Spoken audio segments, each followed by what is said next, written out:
नमस्कार दोस्तों। देश की जनसंख्या दिन प्रतिदिन बढ़ती जा रही है। लोगों की संख्या अधिक है, जमीन कम है। निवास के लिए आवास की आवश्यकता होती है। रोटी, कपड़ा और मकान मूलभूत आवश्यकता है। हर व्यक्ति चाहता है कि उसके सर पर एक छत हो, लेकिन जनसंख्या वृद्धि के चलते दिन पर दिन आवास की समस्या बढ़ती जा रही, क्योंकि जमीनें कम है। ऐसी स्थिति में फ्लैट सिस्टम, एक मल्टी स्टोरी,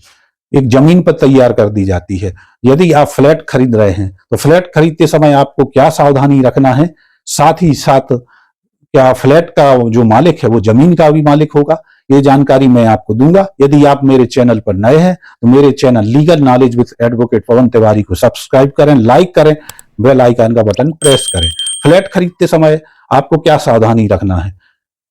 ऐसा होता है कि जो खरीदार है या जो भी व्यक्ति है अंडर कंस्ट्रक्शन प्रोजेक्ट को वो खरीदना नहीं चाहता,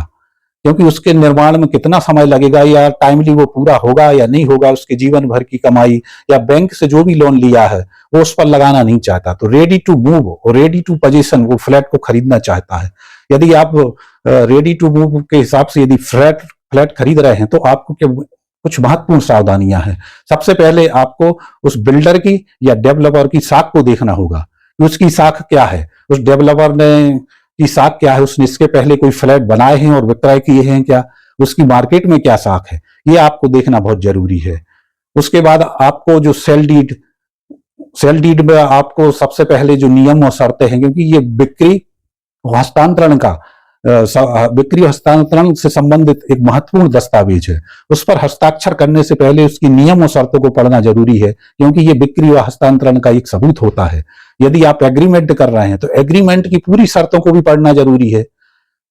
तभी आप हस्ताक्षर करें। उसके बाद आपको पूर्णता सर्टिफिकेट, जो वहां की स्थानीय प्राधिकरण है या म्युनिसिपल कारपोरेशन है, वो उनके अनुसार जो प्रोजेक्ट है, अनुमोदित प्रोजेक्ट है, उसकी सभी शर्तों को पूरा किया गया है या नहीं, उसके पश्चात स्थानीय प्राधिकरण द्वारा ये पूर्णता सर्टिफिकेट जारी किया जाता है, इसको भी देखना जरूरी है। अधिभोग सर्टिफिकेट, ये संबंधित रहता है कि जो नियम कानून बनाए गए हैं उनका पालन किया गया है नहीं, इस मल्टी स्टोरी को तैयार करने में उन कानूनों का पालन किया गया है या नहीं, तो अधिभोग सर्टिफिकेट को भी देखना जरूरी है। बिल्डिंग प्लान एक क्रॉस चेक के तौर पर उपयोग किया जा सकता है कि जो बिल्डिंग का लेआउट है वो कानूनन रूप से मंजूर किया गया है कि नहीं। यदि कानूनन रूप से मंजूर नहीं किया गया है तो भविष्य में ये परेशानी हो सकती है कि बिल्डिंग में कुछ तोड़फोड़ हो, तो ये देखना बहुत जरूरी है कि जो बिल्डिंग का प्लान था वो और जो लेआउट था उसको कानूनन रूप से मंजूर किया गया है, कि भविष्य में हमने जो अपनी पूंजी लगा के फ्लैट खरीदे हैं उसमें किसी भी प्रकार की तोड़फोड़ ना हो या कहीं हमें कोई कानूनी अड़चन का सामना ना करना पड़े। अब इसके पश्चात हम देखेंगे कि ऋण भारग्रस्तता सर्टिफिकेट, कि भाई जो प्रॉपर्टी हमने खरीदी है उस पर कोई देता या कोई पैसा तो देना बाकी नहीं है,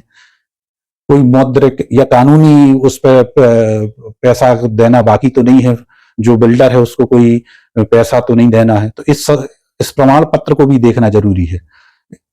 और साथ ही साथ म्यूटेशन प्रमाण पत्र भी देखना जरूरी है कि जो प्रॉपर्टी है जो सरकारी अकाउंट में किसका नाम है और क्या है, ये म्यूटेशन प्रमाण पत्र से आपको पता पड़ेगा। और इसकी जो टैक्स से संबंधित डेटा है, कहीं वो तो मतलब टैक्स से संबंधित कोई पैसे ऐसे तो नहीं है, तो ये म्यूटेशन प्रमाण पत्र भी आपको देखना पड़ेगा। एनओसी भी आपको देखना पड़ेगा। जो इमारत बनाई गई है, जो बिल्डिंग मल्टी स्टोरी बिल्डिंग या फ्लैट तैयार किया गया है, उसके संबंध में, इमारत के संबंध में, कि भाई ये स्थानीय विकास प्राधिकरण से इसकी या म्युनिसिपल कारपोरेशन से एनओसी ली गई है, जल आपूर्ति बोर्ड से एनओसी ली गई है,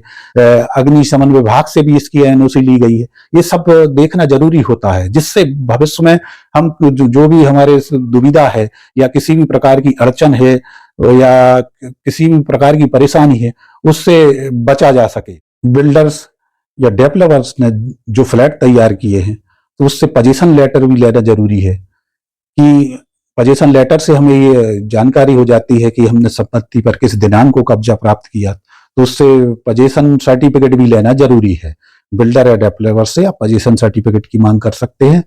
ये सावधानियां कानूनन रूप से जरूरी है। ये सावधानी क्योंकि आप अपने जीवन भर की कमाई या कमाई का बहुत बड़ा हिस्सा या आपने बैंक से जो लोन लिया है वो आप ये फ्लैट खरीदने के लिए लगा रहे हैं, तो ये ये सब जो कानूनी अड़चनों से बचने के लिए ये सभी जानकारियां उस डेवलपर से आपको लेना चाहिए, जिससे भविष्य में हमें किसी प्रकार की परेशानी का सामना न करना पड़े, हम अपने परिवार के साथ उस फ्लैट में सुखमय जीवन व्यतीत कर सकें। अब आपने फ्लैट ले तो लिया है, अब उस फ्लैट के मालिक तो आप हो गए हैं, लेकिन चूंकि ग्राउंड फ्लोर से लेके 24 माला, 25 माला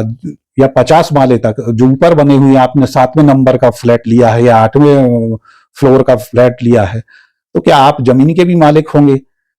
तो इस संबंध में जो आपने फ्लैट लिया है उसका जो आनुपातिक अंश होगा, उसके हिसाब से आप जो जमीन है उसके भी आप मालिक होंगे। मतलब जो जमीन है, ऐसा नहीं है कि हम ऊपर के माले पे हैं तो नीचे वाला जो जमीन पे रह रहा है उसी का हक हुआ और हम हवा में लटके रह जाए, ऐसा नहीं है। तो आपने जितना हिस्सा लिया है उसका आनुपातिक अंश के हिसाब से आप उस जमीन के मालिक होंगे। और सावधानी आपको क्या रखना है कि फ्लैट जहां भी जैसे भी आप खरीद रहे हैं वहां का वातावरण आपको देखना है, खुला हुआ वातावरण हो, सूर्य की रोशनी आती हो, लिफ्ट संबंधित सभी ठीक हो, अंडर कंस्ट्रक्शन जो भी किया गया हो वो नियमानुसार किया गया है या नहीं किया गया है, हॉस्पिटल पास में हो, बच्चों का स्कूल पास में हो या माल पास में हो, जिससे कोई बुजुर्ग व्यक्ति है कभी कोई बीमार हो जाता है तो हॉस्पिटल ले जाया जा सके, और बच्चों के लिए पार्क हो, शादी घर हो, कोई प्रोग्राम हो रहा हो तो वह उसके हिसाब से जमीन है कि नहीं। यदि मल्टी स्टोरी है, वो फ्लैट है, तो चूंकि एक व्यक्ति तो निवास करता नहीं, वहां पे बहुत से व्यक्ति निवास करते हैं अलग अलग फ्लैटों में, तो उसके हिसाब से यदि कोई प्रोग्राम हो रहा हो तो उसके लिए व्यवस्था है या नहीं, ये सब ध्यान से अपने को देखना चाहिए। और फ्लैट में जो जल की आपूर्ति पूर्णतः है कि नहीं, ये पानी कहाँ से आना है और इसकी क्या व्यवस्था है, साथ ही साथ जो ड्रेनेज सिस्टम है उनको भी देखना चाहिए, क्योंकि भविष्य में यदि ये सब चीजों का आपने इन बातों का ध्यान नहीं रखा तो बहुत परेशानी का सामना करना पड़ता है। सुरक्षा व्यवस्था का भी ध्यान देना चाहिए, क्योंकि हम इसके लिए भी बहुत बड़ा पेमेंट देते हैं, तो हर महीने पेमेंट करते हैं या साल में पेमेंट करते हैं, तो सुरक्षा व्यवस्था का भी हमको ध्यान रखना चाहिए। और फिर से मैं आपको दोहराऊंगा कि जो भी डेवलपर है, बिल्डर्स है, उसकी साख को जरूर देखिए आप, उसकी साख से बहुत अंतर आता है। और यदि आप ये जो कानूनी जानकारियां हैं, ये सेल डीड है कि नहीं, ये स्थानीय विकास प्राधिकरण द्वारा अनुमोदित है कि नहीं, ये कानून का पालन किया गया है नहीं, यदि और बिल्डिंग प्लान के अनुसार है कि नहीं, यदि आप इस चीज को नहीं समझ पा रहे हैं तो किसी जानकार व्यक्ति को लेकर आप जाइए,